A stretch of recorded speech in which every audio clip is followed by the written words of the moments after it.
Haleluya, puji Tuhan. Jumpa lagi kita di dalam program inspirasi dan motivasi Infinity Ministry. Di bulan Agustus ini kita diberikan tema berbuah.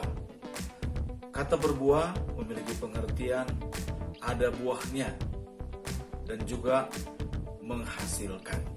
Kita ambil firman Tuhan di dalam Yohanes pasal yang ke-15 ayat 1-4. Akulah pokok anggur yang benar dan Bapakulah pengusahanya. Setiap ranting padaku yang tidak berbuah dipotongnya, dan setiap ranting yang berbuah dibersihkannya, supaya ia lebih banyak berbuah. Kamu memang sudah bersih karena firman yang telah kukatakan kepadamu. Tinggallah di dalam aku dan aku di dalam kamu. Sama seperti ranting tidak dapat berbuah dan dari dirinya sendiri kalau ia tidak tinggal pada pokok anggur, demikian juga kamu tidak berbuah jikalau kamu tidak tinggal di dalam aku. Puji Tuhan. Pohon anggur adalah bahasa gambaran yang diberikan oleh Tuhan Yesus di dalam Yohanes pasal 15 ini, di mana kita boleh belajar bagaimana hidup kita ini berbuah, tidak hanya berbuah lebat dan juga berbuah manis.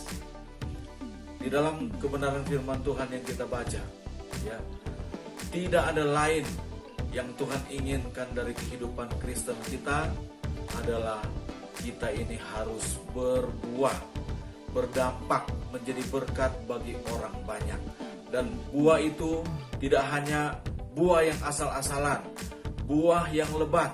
Tidak hanya buah yang lebat, tetapi buah yang manis. Dari kebenaran firman Tuhan ada dua hal yang bisa kita belajar, ya.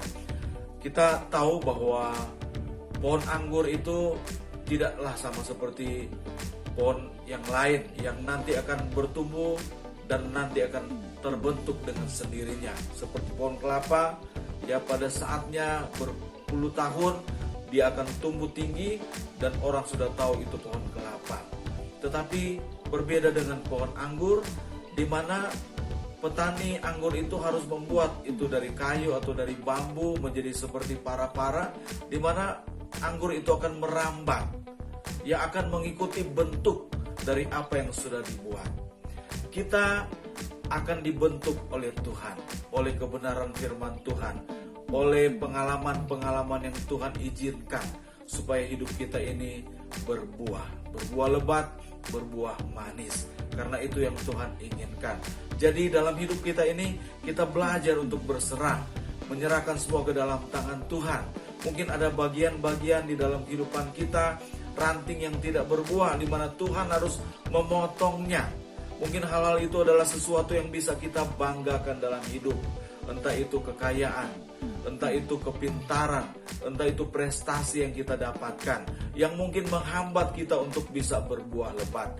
Tuhan kiranya menolong kita, dan Tuhan yang memotong semuanya itu supaya kita akan menjadi pohon anggur yang bisa berbuah lebat dan berbuah manis. Puji Tuhan. Yang kedua, firman Tuhan katakan, tinggallah di dalam aku. Kata tinggal di dalam aku artinya dari kita mengenal Tuhan sampai akhir hidup kita harus ada bersama-sama dengan Tuhan. Tidak hari ini dan besok, tidak. Kapanpun yang saya mau baru saya akan tinggal. Tidak. Ketika kita terus tinggal di dalam Tuhan, tidak pernah beranjak, itulah satu jaminan untuk kita berbuah lebat dan berbuah manis. Puji Tuhan. Kiranya firman Tuhan ini boleh memberikan kekuatan kepada kita, motivasi kepada kita untuk senantiasa terus dekat dengan Tuhan, menjadi orang Kristen yang berbuah, tidak hanya berbuah tetapi berbuah lebat dan berbuah manis untuk kemuliaan dan kebesaran nama Tuhan Yesus Kristus.